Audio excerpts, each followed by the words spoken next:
Create a spectacular thunderstorm in tonight's bedtime story, inspired by Greek mythology and accompanied by rain sounds. Sleep and Sorcery is a folklore and fantasy-inspired sleep series. My name is Laurel, and I'll be your guide on tonight's fantastical journey. Sleep and Sorcery is one part bedtime story, one part guided meditation, and one part dreamy adventure. Listen to my voice for as long as you like, and when you're ready, feel free to let go of the story and relax into sleep. If you're still awake as the story concludes, I'll guide you through a meditation for rest and grounding. In tonight's story, a storm gathers. You, the god of thunder, roll in with the clouds and summon bolts of lightning to your fingers. You orchestrate the storm, bringing rain to the land and lighting up the sky with your gifts. When your work is done, you part the clouds, allowing the sun to once more shine upon the land. Leave me not wild and drear and comfortless, as silent lightning leaves the starless night.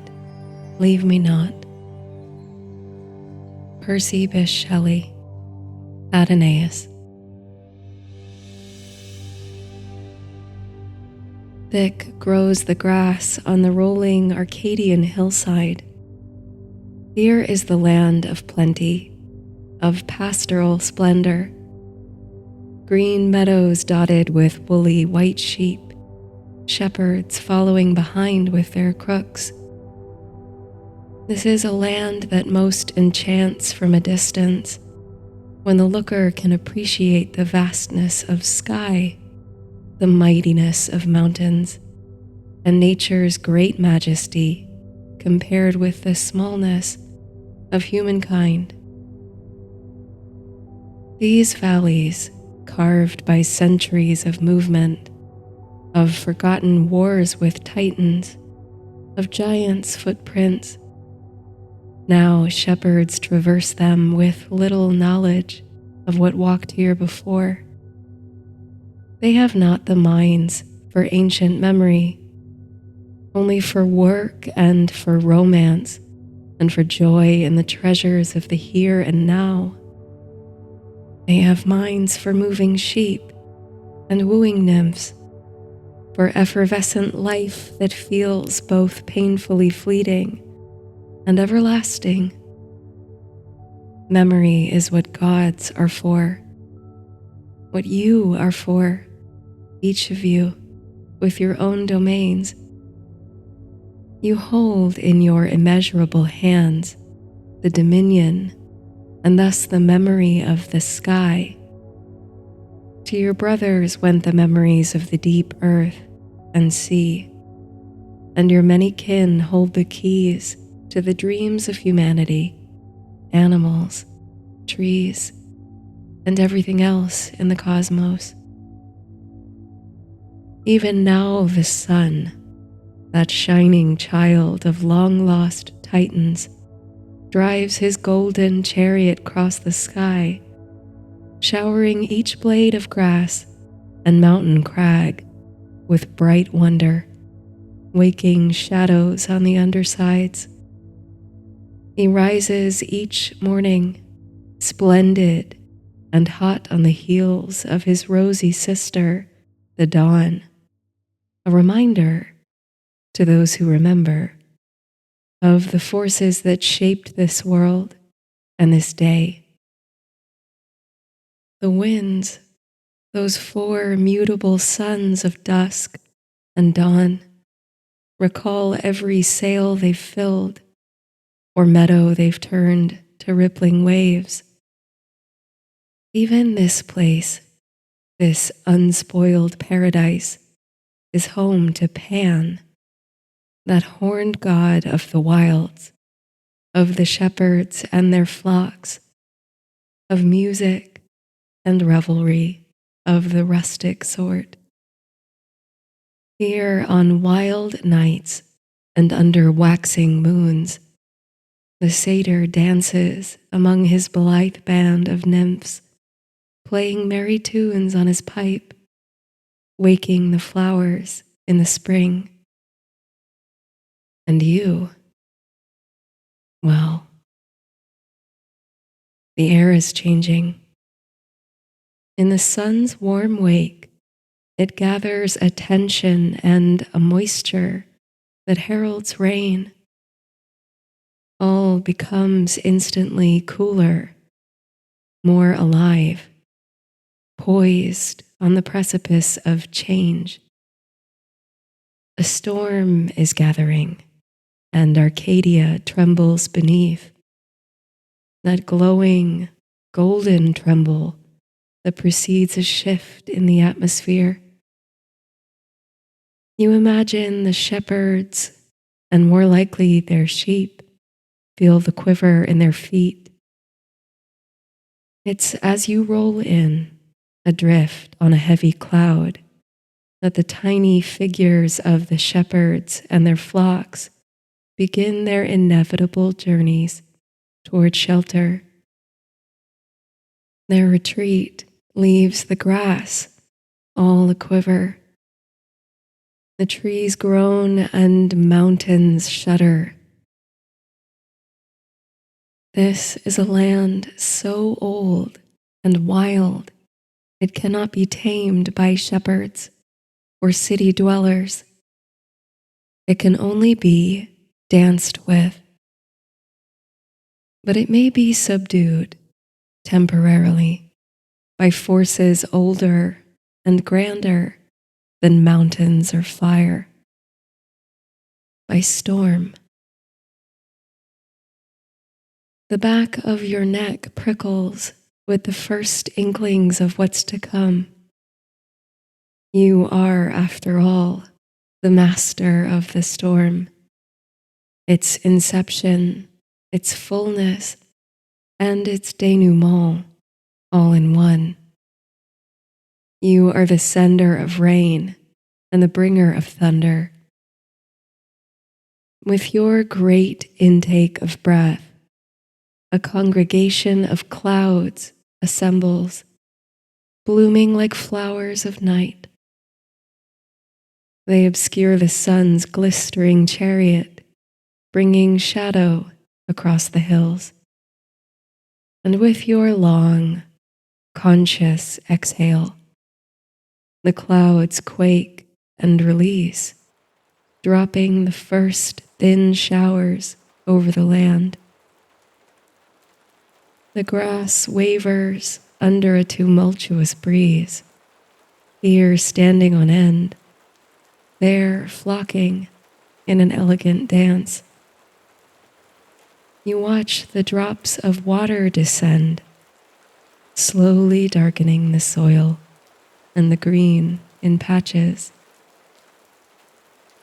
With wordless gesture, you direct the clouds to multiply their efforts, summoning more voluminous cascades. In mere moments, the rain comes to fall in curtains, filling the countryside with a tingling white noise and the heavy scent of damp earth. It's now that your accomplices begin to arrive. Dancing between the raindrops come the Hyades, the sisterhood of nymphs whose tears have watered many a forest grove. In them, glistening with the rainfall, sorrow waltzes side by side with bountiful love and devotion. You hold these rainmakers, these weeping ones, in high regard, as they were the nurses of Dionysus, the ecstatic god of theater, wine, fertility, and transformation. For their efforts, you fashioned them celestial thrones to which they retreat each evening at moonrise, bright teardrops on the night sky. You watch with admiration as they trip across the raindrops, wringing water from their clothing and hair, drenching the countryside in rain. Soon comes Notus, the capricious southern wind. You feel his presence, warm and blustery, before you see him, mutable and gray, approaching over the hills. He excites the atmosphere, mixing heat with the spark of the growing storm. He blows the rain in all directions, creating brief patterns and spirals in the air. The nymphs spin dizzily in his wake. Together you orchestrate a rapturous symphony, winding up the fury of the skies. The energy rises till palpable vibrations shake the air, and you can no longer delay the inevitable. In a quiver slung over your back, quake the tools of your trade. Forged for you by the Cyclopes, thus making you the master of the cosmos. The thunderbolts begin to glow, emitting warmth and vigor. You reach behind your head and grasp one, which is hot to the touch, sending a vibrant shiver through your body. Retrieved from the quiver, the thunderbolt sings in your hand, pulsing with light. With grace and strength, you cast the thing forth from your hand and let it fly. Time slows in the moments to follow, as if old Kronos holds back the sands in his glass, letting them fall with utter grace, one at a time. As the thunderbolt, bright and golden, meets the southern wind and the tears of the dancing nymphs, it seems to halt, suspended there, till it splits and branches in the sky. From the once solid streak come forking tendrils, which scatter and weave in many directions at once, tracing fern-like fractals toward the earth. The central spike of liquid fire extends its reach toward a towering cypress, where a reciprocal barb ignites and yearns forth to make the connection. When the two prongs meet, all at once, the lightning flashes, changing the sky for miles around to icy platinum. Then, in an instant, it's gone, and the gray returns, settling like a cloak over the smoldering embers of cypress. The tree sizzles until the tiny flames are extinguished by rain, its trunk standing as mighty as ever. The torrent never abates, but pelts the ground, the grass, the mountains even more. This is the work you were made for, the power only you were meant to wield. Lightning drums through your fingertips, and a crack of thunder splits the sky, making your chest hum and the ground shudder. Gods are the keepers of memory, of time untold.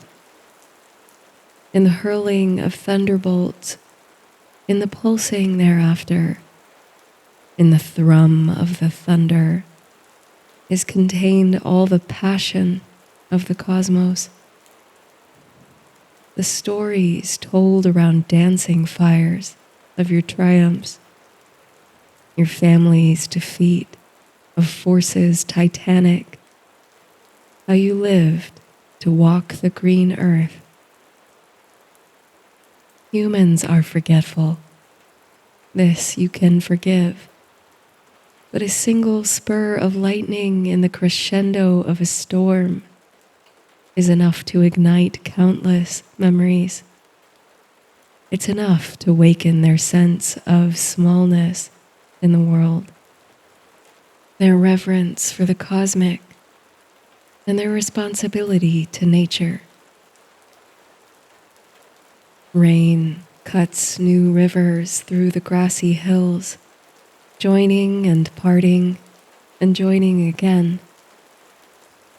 With practiced hand, you toss another thunderbolt toward a cypress grove. The trees swoon and sway under the breath of the wind, then singe and smolder with the kiss of lightning. With the satisfying sizzle of power and precision, you too are moved by the resilience of earthly things. The trees that take the lightning and persist. A sweet smell fills your senses, and the thunder that follows your thrown bolt extends beyond its usual duration. That charming echo, you realize, is the clap of feathery wings. Another stormy friend approaches. He glides down from the stars, where he passes idle nights, unable to resist the tempest's call. Pearly white is his coat, his eyes deepest brown, with golden mane and tail. Pegasus, the winged stallion, soars past your eyeline, quick as a flash, his hoof and wing beats thunderous. He catches the wild wind and whirls past the dancing Hyades, shocking rainbows into the cascades of water through which he passes. Slung across his back is a saddlebag bursting with bright bolts. He brings reinforcements of lightning for your quiver.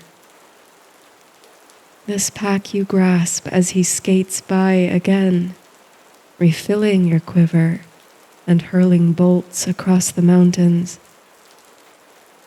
They spark through your fingertips and light the sky, thunder reverberating against the rocks and hills. Pegasus, purest white, shines almost entirely golden in the glow. He dances with the rush of rain and wind. All is reaching a mighty crescendo. Quaking mountains and flattened grasses seem to collectively inhale, to brace. But after the peak must come the inevitable fall, the denouement. You empty your quiver, almost lazily tossing the last of the thunderbolts, which gives a half-hearted flash and rumble. Notice the stormy south wind blows less blustery, losing momentum. The space between the heavy raindrops widens, giving ground. The Hyades are shaking the last of the water from their fingertips, weeping the last drops of rain over the countryside. They climb the clouds toward their starry abodes, blowing you kisses on their way to the firmament. Pegasus slows his wing beats, gliding instead between the lightning clouds. And soon, a shy and rosy ray of sun shines through the feathers of his wings. Helios, the sun, in his golden chariot, pushes against the billow of storm clouds which dwindle in deference to his light. What sun gleams through the lingering moisture in the air catches the droplets and splits into dazzling spectra, tiny rainbows that assemble soon into a collective arc across the sky, its tail disappearing behind the mountains. And as the hanging moisture begins to evaporate, you, body all abuzz from the work of thunder, descend. A stairway forms of cloud wisps to guide your way to the ground. The feel of grass beneath your feet, the tremble of the earth. It is good every once in a while for gods to feel this too. These mountains, the hills, the sunken caves, the sacred groves are all the curves of Gaia, mother of the Titans, gods and all. It is good for you who wield such power and might from the skies to remember how she holds and steadies you. A storm leaves traces on her surface, split cypresses still singed from lightning, and the long worn grooves of heavy rain in the soil and rock. But how easily mortals forget the strength of those forces that drive them into shelter and hiding. Already, as you walk the grassy hills of Arcadia, as if summoned by the songs of the emerging birds, shepherds are surfacing anew. Mirth and merriment are in their faces, mingled with relief at the storm's passing. You heave a hearty sigh, watching the shepherds and their maidens return so fleetly to the hills where the mountains so lately shook under your hands. Will they ever learn, you wonder, that there is something sublime, you suppose, about the carefree way they revel, the utter exuberance with which they approach life, the blissful ignorance of sorrow and decay, or any change. What heart have you to trouble the shepherds and the nymphs they woo with portents of winter's reckoning and the fading flowers? Strange the way your perspective shifts with feet on the ground, how much you come to prize these worldly pleasures when you leave behind your lofty seat, even for a moment.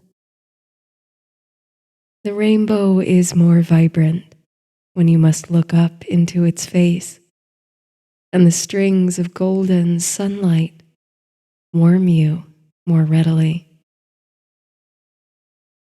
The music of a shepherd's flute rises to meet a lyrical swell of birdsong. The two melodies twine effortlessly under the auric cascades. The lingering twitch of lightning at last fades from your muscles, slowly sinking through your feet and into the soil. You feel earthly, earthbound,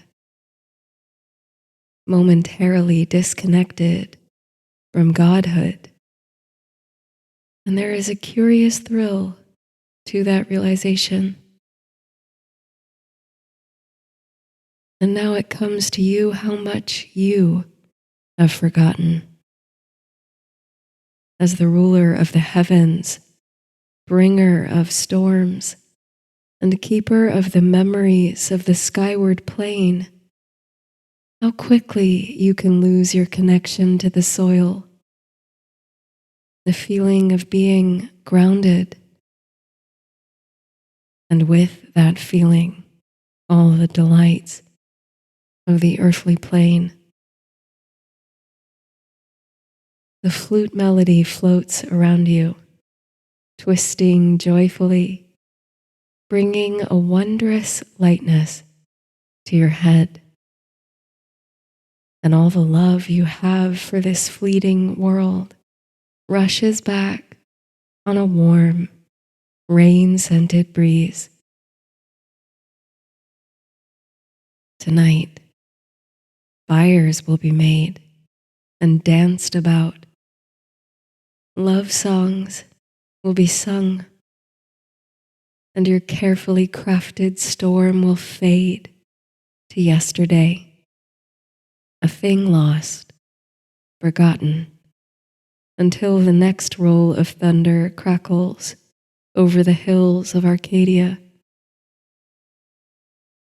Until then, you'll walk amongst the shepherds, join their fires, and share their merriment. You'll bask in the bounty they bring, then rise with the moon to climb again to your throne on Olympus. In the storm's wake, the sun shimmers with shades of lavender and diaphanous pink. What a wondrous thing it is, you think, to hold two worlds within yourself at once,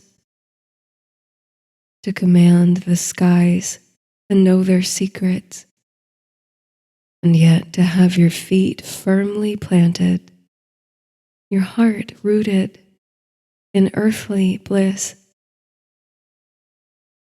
It is a oneness you can only hold briefly in the moments of threshold crossing, for with every step you leave more of the sky world behind.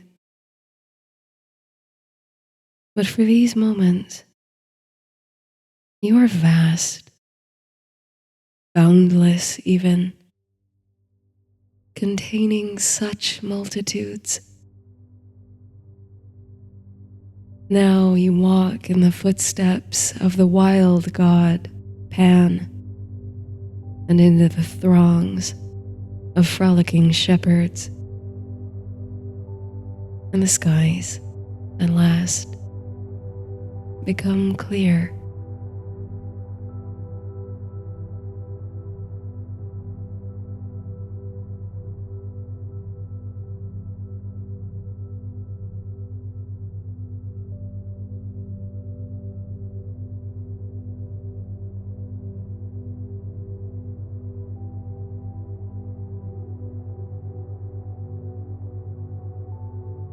Take a deep breath in and exhale, slowly releasing, quieting down the mind, preparing the body for deep, nourishing rest. Bring soft awareness to your breath, filling up the belly with each inhale, sending breath to all corners of the body, and releasing completely with the exhale. letting tension melt away from head to toe. Sink deep into your bed, softening deeper down, letting your body feel heavy, surrendering to the touch of gravity, knowing that there's nowhere else you need to be right now, nothing that you need to do. With that knowledge, see if you can let go just a little bit more. Notice if there's any part of your body that's still holding on to tension, and really release it, relaxing into the earth.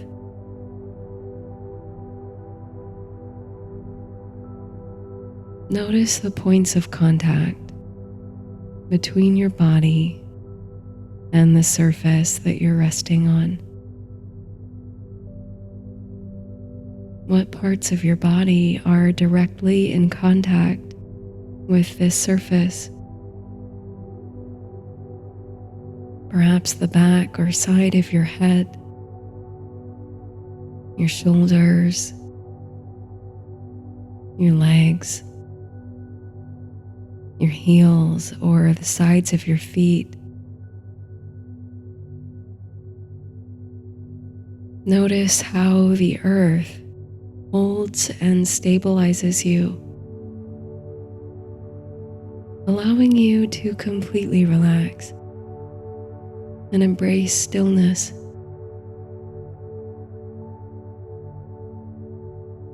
Breathe deeply, letting go even more with each exhale.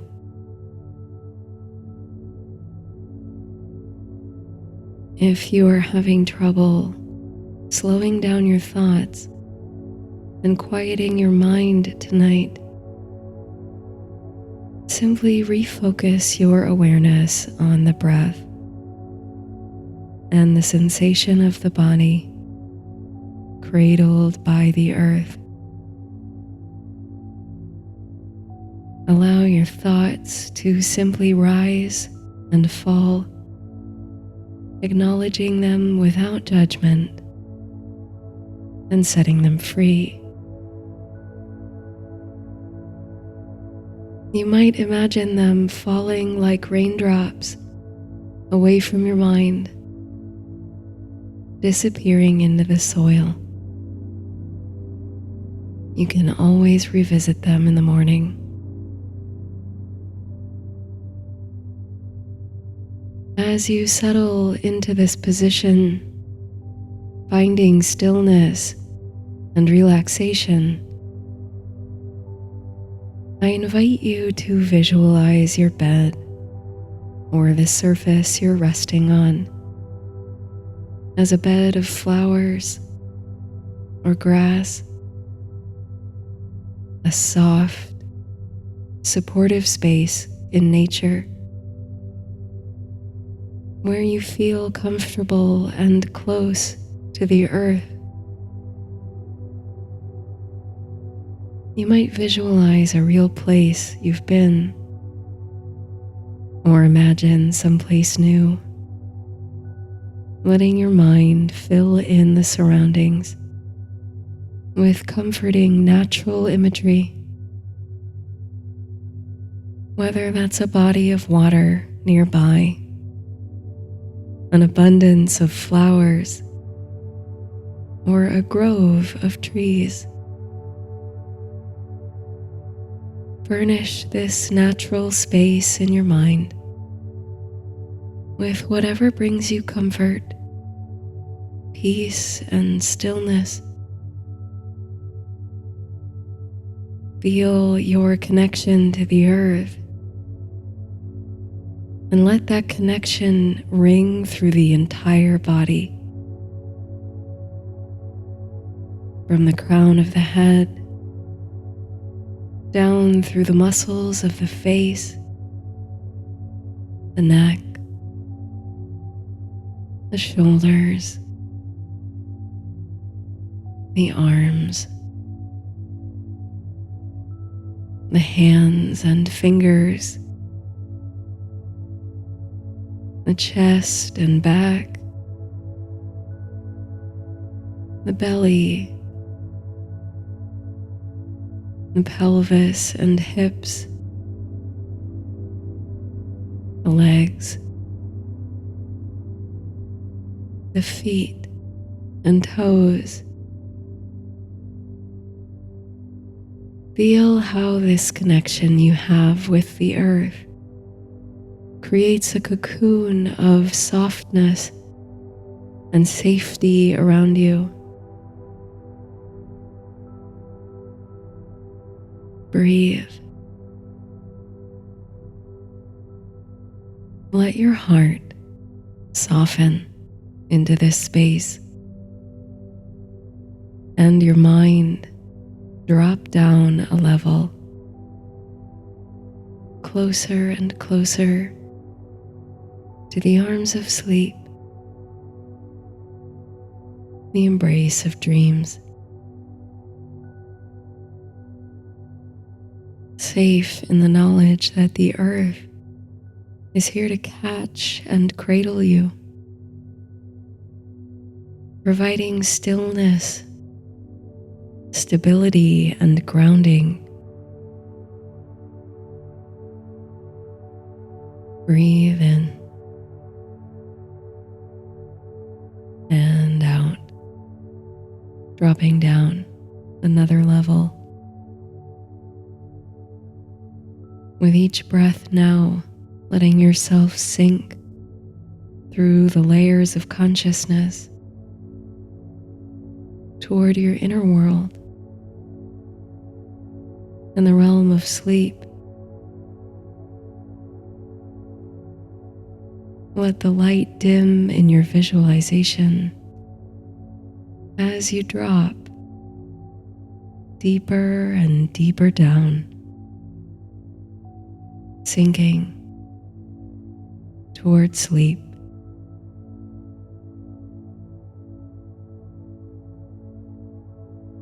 I'll count down now from 10,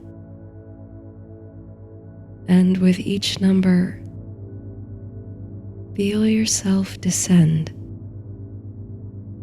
closer and closer to the unconscious,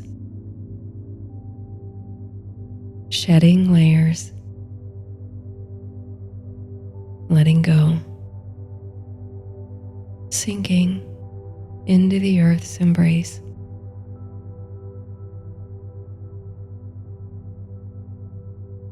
Ten,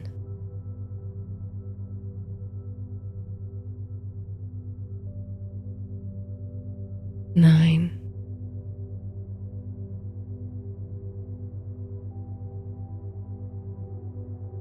8,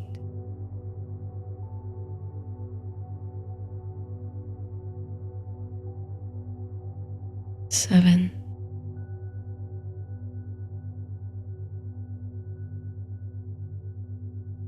6,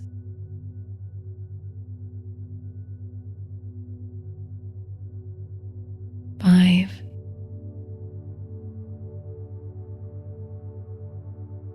4,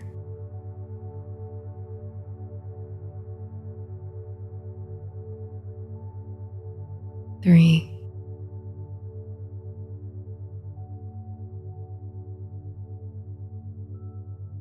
2,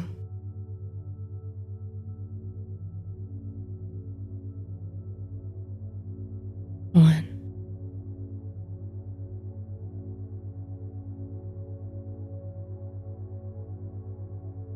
Good night.